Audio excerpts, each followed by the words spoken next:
Hello guys and welcome to my budget deck channel. Today with an archetype that recently got new support in Case Impact, and that is Dreamers, because let me just talk a little bit about them first, because I feel like there's a lot of stuff that I like about them, also I don't like about them, which they are somewhat of a monarch or ritual kind of type deck where a lot of things have to come together to form something that works out, I guess. It's not super good. Like, people hyped it up a little bit more after they saw the new support, which I have to say, yeah, the deck works now, but is it that great? Not sure, because you need a lot of resources to come together, and if they don't, and for example, if you don't have a field spell first turn, then basically you do nothing.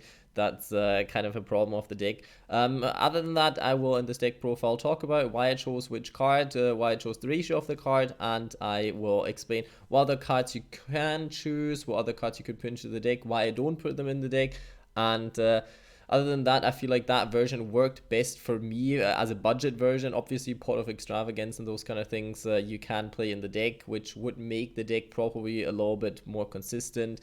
But since that is far from being budgety, and Pot of Desires is not really a card you want to be running in this deck because there's a lot of stuff you don't really want to banish. So I felt like yeah, that version works best for me in testing. And starting off, already a bit of a shocker, some people don't run it that way, is Triple Morpheus, the Dream Mirror Black Knight. First of all, I tried to squeeze in more Dream Mirrors because at one point I started to experiment even without the level 4, so just having like a tiny engine so you could go into like a rank 4, and that's it about those. But then I felt like the fusion is kind of an important part of the deck. And you can obviously, even if they clog up your hand, if you have the fusion card in hand, you can still use them in your hand to fusion. So if you don't have enough Dream Mirrors in total in the deck, then your fusion at some point will not work as good, especially then if you don't manage to get the right Dreamer in play, which most of the time you will. If you will be able to get one to play, then you will, at least during your opponent's turn, probably have the right one, so you can fuse from your graveyard. But even then, it's not that easy sometimes. So I felt like this card at 3 made kind of sense because it's kind of a playmaker during your opponent's turn. You can summon it out from your hand if you use the small Chaos guy, the dark one. And yeah, so I felt like this card kind of worked out in hand, and you want to use this effect as much as possible. So I felt like that was kind of a fine playing at 3. It never clogged up too much. I feel like one of the more useless monsters, and I basically just run this card so it can summon the Dark Morphers, is the Light Morphers, which I don't think this card, that the effect has much going for it. Like, honestly, it's nice that it cannot be destroyed by battle card effect, which targeted as well would make this card probably good. But since it doesn't, and the Dreamer of Joy field spell doesn't protect it from targeting, because it will probably, if you don't have the fusion monster, will probably be the highest level monster. So in total, this card kind of felt like a disaster to me, so I don't really like it, and I would run it at 1. If you want to cut anything, then I feel like cut one of those. I really don't like them. You can hear that already. The only reason why I play 2 of them is if you get to summon them with the Dark Icalos, whatever card, then you can at least swap into the Dark Morpheus and pop a card. So I feel like, yeah, you kind of want to run 2. Which, with this kind of deck here, you could play technically a double the Dark and one of the Light, because your combo will probably be, if you can pull it off, summon the Dark, switch out to the Light, summon the Dark from the graveyard, and yeah, then go into rank 4. That's basically what I do, because being able to attack directly can be nice, can work out as well if you go into a tournament and it's about time and you just attack directly and your opponent can't do anything about it. So it's not super bad, but mainly the graveyard effect is better, which still you kind of want to run then the other one more often, because obviously if you get this card, then you can summon out the other card, so that is kind of neat. But since you, I think, can only summon them from your deck, you want to at least run 2 of them at all, because if you then draw into one of them, this whole combo is dead, and then you might as well not run them at all. So I feel like 2 of them at least make sense, I would say. If you want to, you can play with the ratios a little bit, but I felt like that was the ratio that worked out best for me. Double Ash Blossom.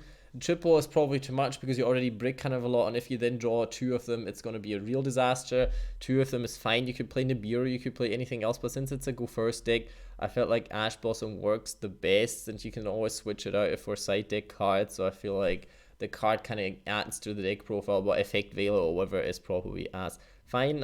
Obviously, you're running 3 of the level 1 because they're just starting your place, and both of the effects are the only effects that are coming in handy either way. So I feel like being able to summon a card from your hand, not the best effect if you don't have one, but since you have another searcher in your deck, and if you draw it, there can be like it will most likely work out. Coming to the best card equals the Dream Mirror Sprite, because you can search any Dream Mirror card from your deck. That is pretty strong. Gives you access to your fusion card, gives you access to your Dream Mirror cards technically, which would be stupid because you probably already will have one of them in your hand, so you're not going to search a field spell with this most often, but you can search your counter trap and so on. There's a lot of things that you can search, so I feel like this card super handy if you can get it off. What you could consider playing, or I consider playing, was 1-for-1, but I felt like 1-for-1 in a deck that when you run 17 monsters, where probably you don't even want to discard one and then risk a chance to get ashed or whatever, and then don't have a play at all, it's risky. I feel like it's risky. You could play it. You possibly could bump up the number of Dream Mirror monsters in the deck in total a little bit and cut stuff like the Solemn Strike or whatever. If 1-for-1 like in the OCG comes maybe back to 2 or whatever, then it would be better to build a deck around it a little bit more. But since 1-for-1 is at 1, and then adding more monsters just so it would work out better felt a little bit not worth it for me. In testing, there was a lot of stuff a lot of times where it actually didn't work out for me, so I felt like completely cutting the card, putting in a card that helped in most situations. Maybe not as good, but still a little bit better in that sense. Terraforming, so you can get at least one Dreamer. It doesn't even matter most which one you get, as long as you get one. Mainly, you kind of want to get the effect of her off, because that's the only effect where it kind of matters that you do during your main phase and not during the end phase. But yeah, still, you want to at least have one field spell on board in the first turn, because if you don't, you can't trigger your effects, and then it's going to be kind of tragic. Called by the Grave, obviously this deck is pretty ashable, so having a Called by the Grave is probably one of the things that you want to be running. Otherwise, you can be really screwed up by switching out your monsters since they summon from deck. Critical. That is quite a big weakness of the deck. Dream Mirror of Chaos, the fusion spell at 2, since it is searchable, you don't want to draw 2 of them. So kind of running 2, so you have the chance to hard draw 1 possibly, but to not run into 2 of them. And if you really need them, they are still searchable by Yugioh, so that is kind of fine. A card that I've seen some people only running at 2, but I feel like it's super helpful, because you definitely for turn 1 want to get one of your low level Dreamer monsters, because, well, if you can't put a monster on board, then your turn's probably pretty dead. You can still do some things, but not really much. So I felt like being able to search one card, like, it's kind of an effect like the card for the Witchcrafters and stuff, where it kind of enables the deck a little bit more.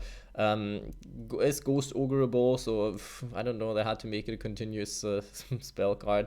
But yeah, well, that's how it is, and you can search. Most of you will be searching one of the low-level ones, only sometimes if you maybe need a card in hand, like Morphers in hand for your Ichthos, like the level 1, because you already have that can come in handy. Other than that, yeah, the attack boost effect can be nice to OTK and stuff. Can come in nice for Ragnar Zero as well, a card that I've not played in a while, but would work with this deck, so yay. That's basically what you can do with this card as well. The Dreamer, well, I have to say Dreamer of Terror sounds not that great, but in stuff like against stuff like Dragon Links or whatever, you get a fair amount of damage onto your opponent. Like, if they summon about 10 monsters, 3,000 damage, that's not too bad. I'm just saying, like, it doesn't sound as good as it, like, it doesn't sound that great, but it can be actually quite neat, especially stuff like the new time rules and things. I feel like this deck is this card is a little bit better than you think, but it's still not good. I'm not gonna say this card is really good or anything. Dreamer of Joy. One big flaw is like the highest level monster. You barely ever manage to put one monster on board, so I feel like this effect is a lot of the time kind of worthless. But yeah, it can come in handy. It can help you against Sky Strikers a little bit, but then they'll just get rid of your high levels monster, and more than 2, you'll barely have more than 2 monsters on board if you're not already winning hard. So the protection effect, I don't know. Lackluster. A card that I really want to play at 3, because I think I already emphasized how important it is to have at least a field spell on board, and even if it's during your opponent's turn, that's when you kind of need him as well. Definitely want to run this card at 3, in my opinion, because if you can't put up a field spell, then this deck is completely worthless. It's like Monarchs. If you don't draw a Monarch, if you don't draw a Tribute Fodder or whatever, completely worthless. And if you don't have a field spell on board, then you might not even bother playing this game, because you can't swap out, you can't trigger any of your effects, and the duel is basically lost. I ran one Dreamweaver Fantasy because it's searchable and it helps you getting resources back into your deck. Banishing a card on the field is actually not too bad, and technically you could, if you see you got the card and you don't care which Dreamer is active, you can fulfill the requirements of this card pretty easy. So you actually could play this card at 2 if in the end phase you just trigger both of the Dreamer effects again, so they swap out each other, and then you have 2 banished, and with the 2 different ones banished, and then you can just shuffle them back and banish a card in your opponent's field, which is nice. Plus the protection in graveyard is actual good protection in my opinion, or like at least worth protection for the card. So I feel like this card is kind of underrated because it seems like you need some setup, but the setup is not really hard to get, and I think this card sometimes is even a little bit better than the counter trap in some situations. Talking about counter traps, Solemn Strike, a card that I feel like helps. You could play Solemn Judgment if you want to, but I didn't want to pay too many life points since you can't build up that big of a board. And if your opponent then beats you down from 4,000, not too hard. OTK you after you somewhat disrupted them is hard, but OTK you when you only have 4,000 life points can be critical. So I feel like this card is better, but you can play any kind of floodgate that you want to play. That doesn't matter too much then, in a sense. But yeah, this slot is the most open, but I felt like Solemn Strike filled the void in that deck a little bit, because you get some extra negation power with this card.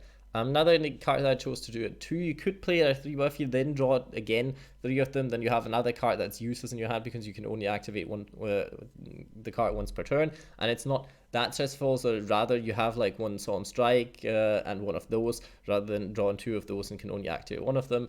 The effect is mainly good if your opponent deals with your field spell before you don't draw a field spell again, then yeah, sucks. But other than that, can do quite a lot with this card. Double the fusion monster, because you don't play more than 2 fusions and you can't really recycle the card.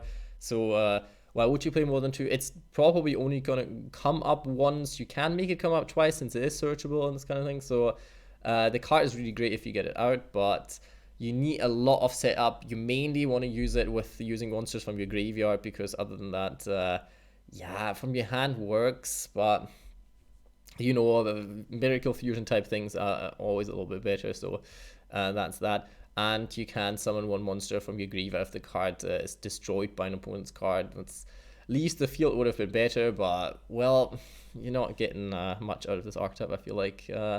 One Time Thief Reader, not that great of a card in this deck. You barely want to go into it, but it just fills up the deck a little bit. So same like Ragnar Zero. Tornado Dragon can come in handy. Plan B, I guess, is a thing. Baguska could work a lot, but I don't know. Execution Knight is probably a card that you will be using the most if you go into rank 4s a little bit. You could play the Utopia Lightning Engine and stuff like that, Utopia Double, but I really didn't feel like playing more than 40 cards. And I really didn't feel like playing Double or Nothing, especially in a deck that's kind of designed to go first. So I felt like that didn't really help the deck that much. Abyss Dweller shuts down some decks completely, so I felt like including this card. Topologic Bomber Dragon, I kind of feel like if you ever go into a link for it, then it's gonna be somewhat of that, or Boral Sword, which I didn't want to include because of the price. Don't even have to play stuff like Nightmare Unicorn, because it's worthless in this deck. You barely ever will go into it. But yeah, you gotta have fill up your extra deck, because this deck doesn't really rely much on your extra deck, because you don't spam your board that crazily. Borrowed Dragon is a card that you could play. Obviously the Nightmares for really rare situations where you need them, and Beat Cop if you, for whatever reason, need a generic link to. I don't know if that will ever come up in any way, but if it does, then yeah, there. Link Karibo as well. Could use it, but probably not going to use it at all. Stuff like Reasoning is a thing. You could play it because you have different types of level monsters. Mainly people tend to call stuff like 4 or 1 or whatever. Yeah, if they call 1, you're in a bit of a pickle. Plus, you don't want to mill too much of your spell traps, so I felt like not including this card. But it would be Ash Blossom Bait, plus it helps you set up your board with a monster, which can be nice.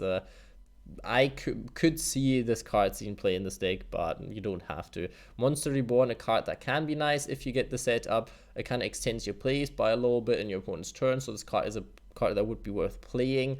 I didn't feel like I needed the card, but I think it would not hurt you too much. Pull off Duality, a card that you could play, but I felt a little bit annoying because then during your turn you can't do anything. You can't get your search off because you can't trade out your Colossus and stuff like that. So I feel the card didn't add too much to it. Yes, it helps you get in your setup. Other than that, yeah, didn't feel like super good. Another card, back to the front, you could do, because then it adds certain plays to your opponent's turn, because you can get certain cards back from the graveyard since you tribute your cards and stuff.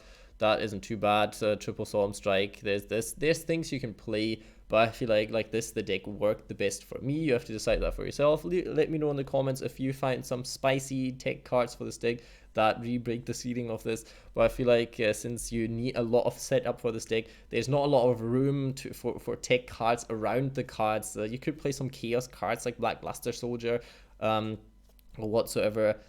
Yeah, I didn't feel like you really want to, because it just takes too much of a setup and just takes away from your actual turn plays. Other than that, I like the deck, wish it would be a little bit better, but yeah, I do that about a lot of decks. So in the end, hope you enjoyed this deck profile. Leave a like, subscribe, comment, and I hope you have a good day.